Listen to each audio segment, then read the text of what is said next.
हमारे बाजार के साथियों, क्या हुआ इनको?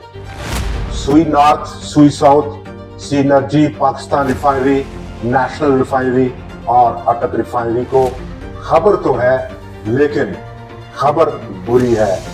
इस बाजार की गेम में एक ऐसा शेयर जो कि बुल शेयर है, आज आपके साथ शेयर करेंगे और एक लंबी रेस का दौरा है। बाजार तेजी से आगाज जिसने आज के सेशन का, लेकिन उसको बरकरार नहीं रख पाया थ्रू आउट द सेशन।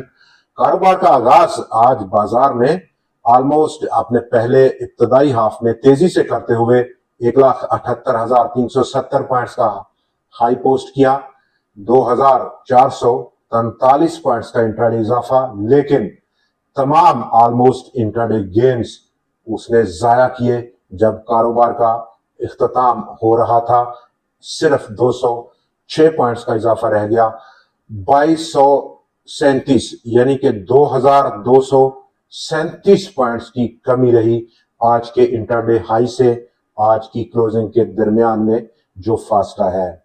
इतना बड़ा आज बाजार ने धोखा दिया और तवक्कुआती तेजी की हो नहीं पाई। इस वक्त अगर हम देखें तो ऑलमोस्ट दुनिया के बाजार आज 80 to 85% एशियन बाजार मुस्बत हैं और उसके बाद यही पैटर्न यूरोपियन इक्विटी मार्केट्स में भी देखा जा रहा है। 80 to 85% बाजार मुस्बत तरीके से इस वक्त ऑपरेट कर रहे हैं, लेकिन बाजार पाकिस्तान का ऑलमोस्ट एक फ्लैट किस्म के नोट पर बंद रहा। कल का दिन क्या रहेगा, बाजार आउटलुक पर बात करेंगे।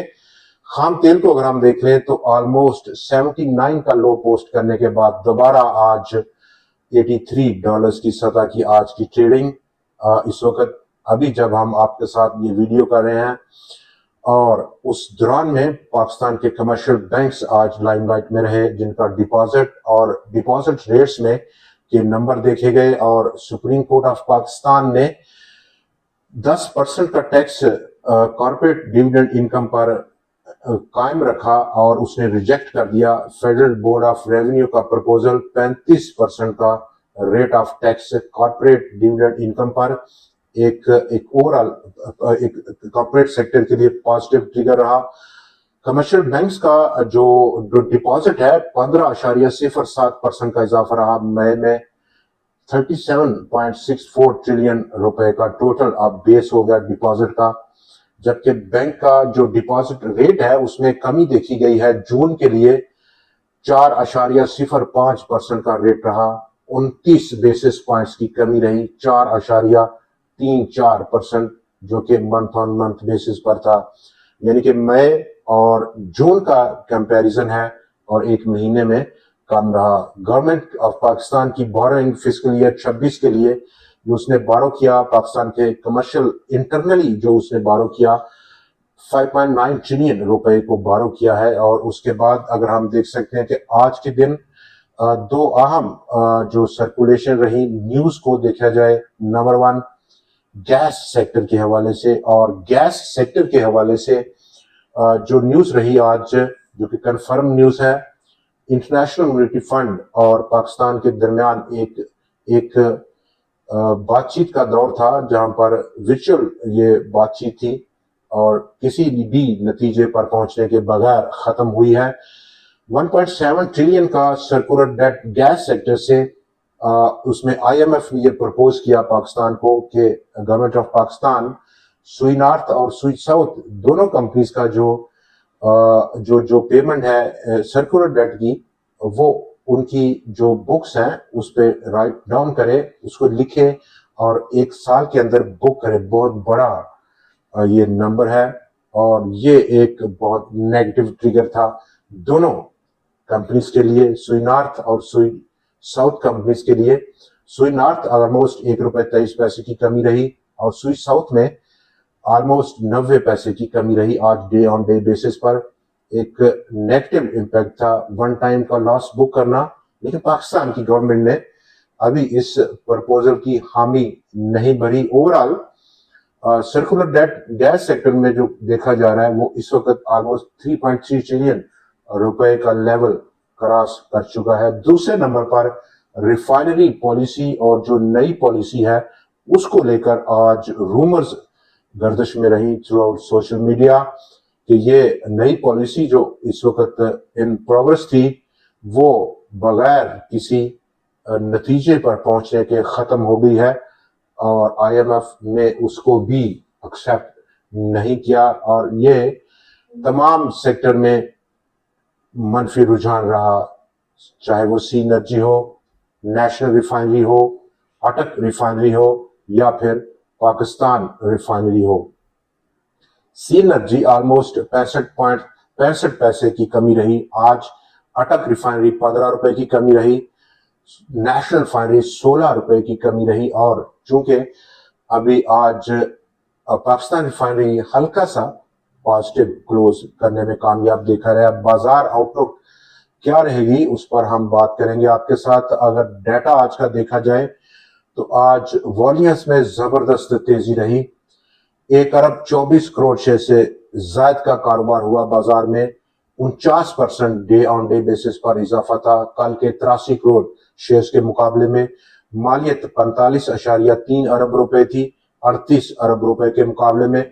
4,76,091 नंबर ऑफ ट्रेड्स थी 4,91,000 नंबर ऑफ ट्रेड्स के मुकाबले में। और ताकत का तवाज़ुन स्टिल, चूंकि बाजार एक रिएक्टिव किस्म की नोट पर बंद हुआ, स्टिल बुल्स के हाथ में था। 268 स्टॉक्स में इजाफा, 191 स्टॉक्स में कमी, लेकिन नंबर काफी बड़ा है जिन कंपनीज के शेयर्स में आज कमी रिकॉर्ड की गई और 35 स्टॉक्स अनचेंज ही रहे। विद इन 100x वॉल्यूम्स में कमी इजाफा देखा गया, 34.3 करोड़ शेयर्स का मुकाबला आज 44.7 करोड़ शेयर्स से तजावज किया। 57 स्टॉक्स में इजाफा, 42 में कमी और एक स्टॉक अनचेंज रहा। इस जंक्शन पर जहां पर बाजार एक दोराहे पर खड़ा है, 1,79,500 अपर साइड पर जो बाउंड्री है जिसको हम इनिशियल रेजिस्टेंस कहेंगे और डाउन साइड 1,73,000 पॉइंट्स के आसपास की सपोर्ट। और इस दौरान में खाम तेल की कीमतें बाजार का तयन करते हुए आज 83 की अभी जो रेट है, अगर उसमें तेजी रहती है कल के सेशन में, कल तक जब बाजार दोबारा खुलेगा तो एक नेगेटिव इम्पैक्ट है। इन केस एक करेक्शन रहती है, खाम तेल की कीमतों में कम होती हैं, एक पॉजिटिव ट्रिगर है, पॉजिटिव ओपनिंग हो सकती है, लेकिन कारोबार का इख्तिताम किस नोट पर होगा, क्या वो तमाम जो पॉजिटिविटी है उसको रिटेन रख पाएगा कि नहीं रख पाएगा, ये फैसला कल की क्लोजिंग पर रहेगा। कल चूंकि तीसरा दिन होगा, मिड वीक होगा और उस दौरान में अगला हफ्ता रोल ओवर सेटलमेंट का है फ्यूचर कॉन्ट्रैक्ट्स को लेकर और पाकिस्तान का मरकजी बैंक शरह सूद को तब्दील करना या ना करना उसका फैसला करेगा 27 जुलाई को, जो कि मंडे है। तब फिर वक्त अगर हम देखें तो बाजार में जो उतार चढ़ाव का सिलसिला है, यानी जो वोलेटिलिटी है वो स्टिल परसिस्ट करती है अभी, अनलेस के बाजार एक फैसला को नोट पर पहुंचे, फैसला कर पाए। ऑलमोस्ट 1,81,000 1,82,000 पॉइंट से ऊपर की क्लोजिंग काफी हेल्थी साइन रहेगा। डाउन साइड करेक्शन का मूड बाजार में काफी नुमाया करता हुआ देखा जा रहा है। स्टॉक नंबर 1 आज का एक ही और बाय साइड का स्टॉक हमारा बड़ी गेम प्लान के लिए गैमन पाकिस्तान 21 रुपए 98 पैसे की सतह की आज की क्लोजिंग। फिर वक्त जो ब्रेकआउट लेवल है वो बिल्कुल करीब है आज की जो क्लोजिंग है स्टॉक की 22 रुपए 65 पैसे का। इस ब्रीच आउट के बाद डेफिनेटली स्टॉक में एंट्री लेना बेहतर फैसला है। यही लेवल जो ब्रेकआउट है एक स्टॉप लॉस के तौर पर एक्ट करेगा। अपसाइड एक बड़ी पहला जो फिर टारगेट प्राइस ऑलमोस्ट 37 से 40 रुपए के दरमियान। हमारे साथियों, कल फिर आपसे मुलाकात रहेगी नए एनालिसिस, नए स्टॉक्स और नई ट्रेंडिंग न्यूज के साथ। दिखना मत भूलिएगा। खुदा हाफिज।